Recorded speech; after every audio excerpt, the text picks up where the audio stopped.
ay blessures. même cette année sax 5 buts 6 buts dafa blessé. non en fait quoi. carrière am de manière générale sax loolu moo tax mu xaw am benn coup de frein. mais bu suivant logique bi mu nekkoon jamono kon je me dis même que actuellement ni waroon na jógee Lazio Rome d'ailleurs waroon na am transfert mu am et ceci mais blessure am moo ko wàññi mais bu newoon dafa continuer si logique bi mu nekkoon pour man moo ay sang boobu noonu moo nekkoon attaquant numéro 1 équipe nationale même le fait que Jackson nekkoon Chelsea. mais après entre temps nag. comme ni ñuy faral di wax la nature a horreur du vide. mois boobu nag la discussion commence amaat. maintenant pour revenir tout à l'heure ñu ngi wax. xam nga mu baale nga dem nga xam ñu bëri la lañu fàtte ba leen fàtte ne Jackson moo dàq Boulaye Dia Villarreal te xam ngeen xam Jackson Villarreal ba léegi moo ko dàq même pas débat quoi Sénégal yi parfois yéen fàtte bokk nañu équipe ñoom ñaar ñi même bu nekkoon Real sax en équipe nationale te def fi dara voilà loolu beneen débat la moo tax ma ne c'est que voilà man ngeen may respecté Jackson mais Boulaye Dia bu gisee Jackson je crois que on a le même regard man ak yow mooy en fait c'est-à-dire que le Jackson qu'on voit à Chelsea je parle pas du Jackson de ces derniers jours parce que en fait c'est que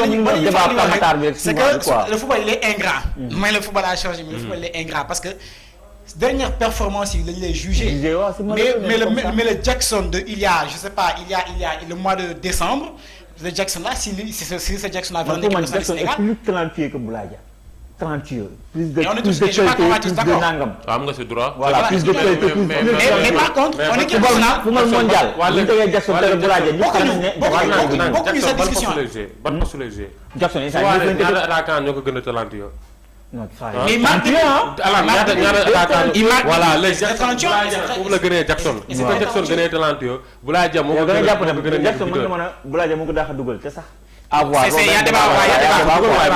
loolu sax ngeen war a loolu si bien sûr en fait regarde man en fait non dégg sax ngeen may wax sama ba léegi Jackson de Chelsea c'est quel Jackson mais frère regarde du ma en général du ma basé wu que sur les buts man continue match ma daf ma intéressé waaw du ma xool rek non yaa ngi dugal bii man Jackson dugal City bi passé démb c'est rare man la ngay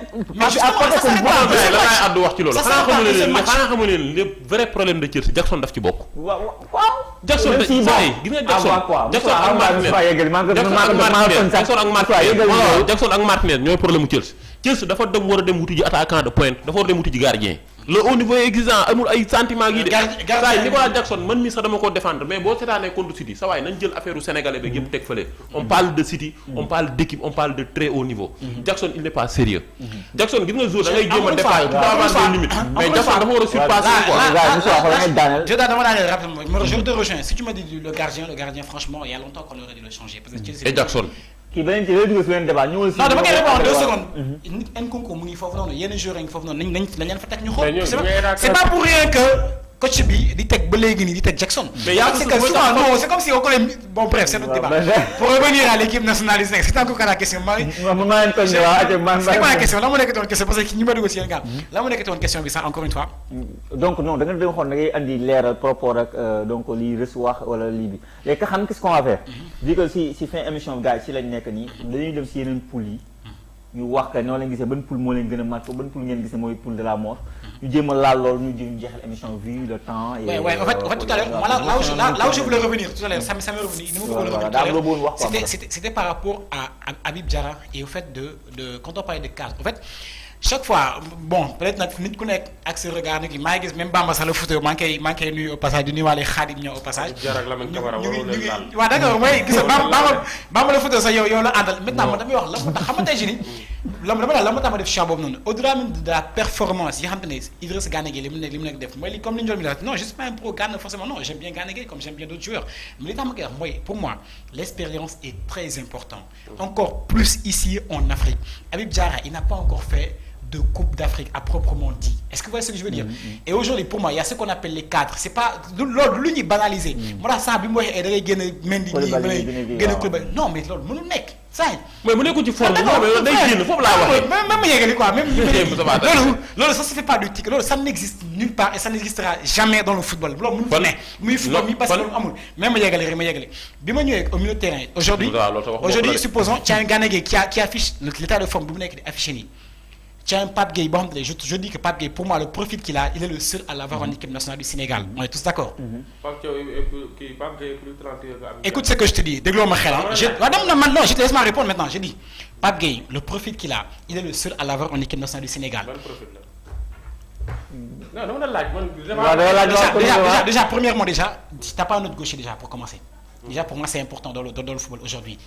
Est-ce que tu vois un peu ça déjà pour moi déjà rien que pour ça il mérite de jouer. Est-ce que tu vois?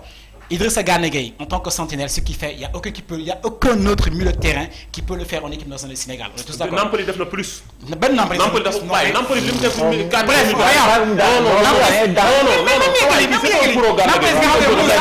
Nampalys n'est même plus dans le débat. Il n'est même plus dans le débat. Non, instant bii nii. Il y a maintenant Habib Diarra il doit jouer. Il y a Habib Diarra, il y a Lamine Camara, il y a Pape Matar Sarr. Est-ce que tu vois ce que je veux dire? Les trois, regarde, ils peuvent jouer. Maintenant, moi, dans ma logique, je préfère avoir un milieu de terrain comme Gana Gueye qui a de l'espérance, qui a de la bouteille, qui est le joueur le plus capé en équipe nationale du Sénégal et qui affiche une forme monumentale actuellement.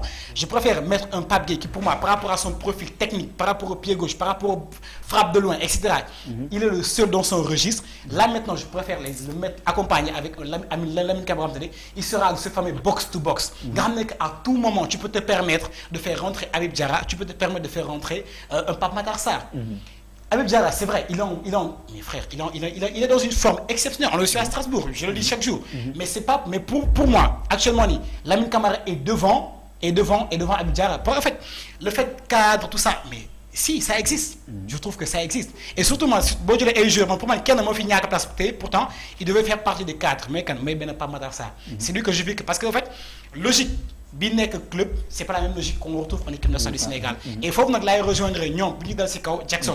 Parce que le Jackson qu'on voit à Chelsea, c'est pas le Jackson qu'on voit en équipe nationale du Sénégal. Le Boulaïdja qu'on voit à Lazio, c'est pas le Boulaïdja qu'on voit en équipe nationale du Sénégal. Ça est mieux équipe nationale du Sénégal et Biom de Kédougol, il fait des bons matchs. Est-ce que tu vois ce que je veux dire? C'est pour ça que même moi, si on reste sur une logique de statistique et de performance, actuellement, le numéro 9 de l'équipe nationale du Sénégal, c'est Chérif Ndiaye.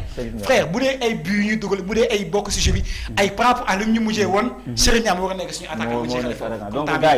gars yi donc émission bi neex na lool neex na mais xam rek. di dis nag si nag bi. xale ci bi moo demee nag donc tey foog xam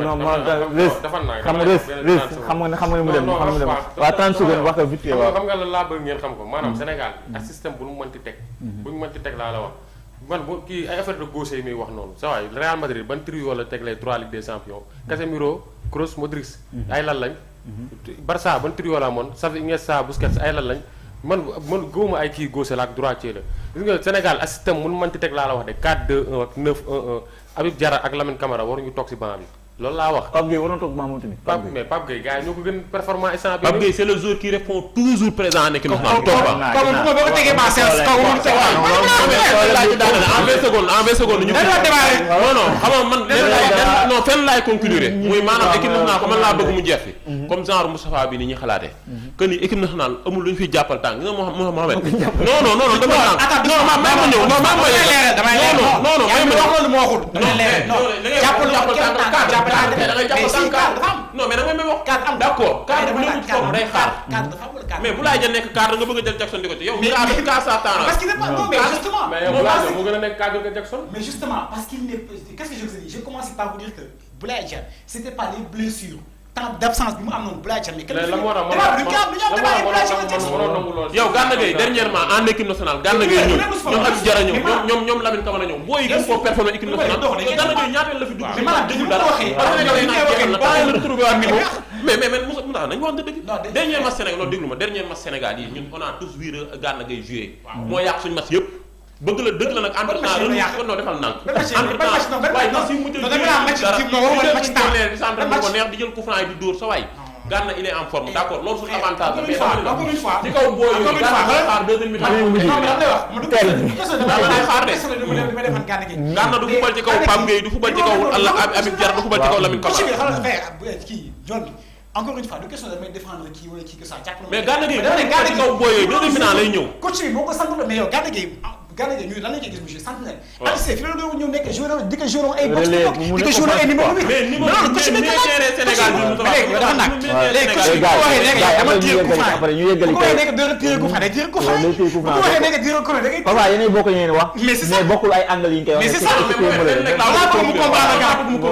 da nga may may conclure ci tàggatoo waaw da nga may may conclure mooy maanaam équipe nationale laa bëgg mu jeex fi ngir yàlla ak yonent bi affaire de cadre on les respecte tous mais s'ils sont au top de leur forme on respecte cette logique. mais s'ils ne sont pas au top de leur forme sa waay booy ci gën a nekk ñooy football. mais bien sûr lii laa wax. voilà d'accord mais cadre yi ci nekkul nga ni kenn du leen roj. non kenn wax fi loolu nag. ah non loolu nga waxuma loolu nag mooy li mu la mën a may waaw noonu demee waaw nekkee kay kan moo militaire Sénégal instant yi Gana Gueye deuxième mi-temps na ñëw apporter expérience. mais du tuuti leen ci kaw Pape Gueye. du tuuti leen ci kaw Lamine Camara bu dee sariya la ñu wax nag. bu dee sariya football quoi. xoolal Moussa merci beaucoup.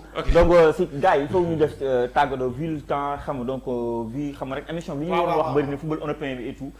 émission ji fi mu neexee falaa ko arrêté ma bàyyi gars yi tàggatoo borom anniversaire bi xam donc Reus yaay tàggatoo te si yow laa dooree tàggatoo yi quoi. waaw merci beaucoup Baye merci di wax gars yi tamit ñu doon seetaan yëpp merci beaucoup neexoon na quoi émission bi neexoon na trop parce que li ñu naan la petite vient en mangeant li ñuy wax ñuy gën a am envie wax. waaw di remercier gars yi quoi vraiment gis naa soutien bi quoi. maa ngi gis message yi appel yi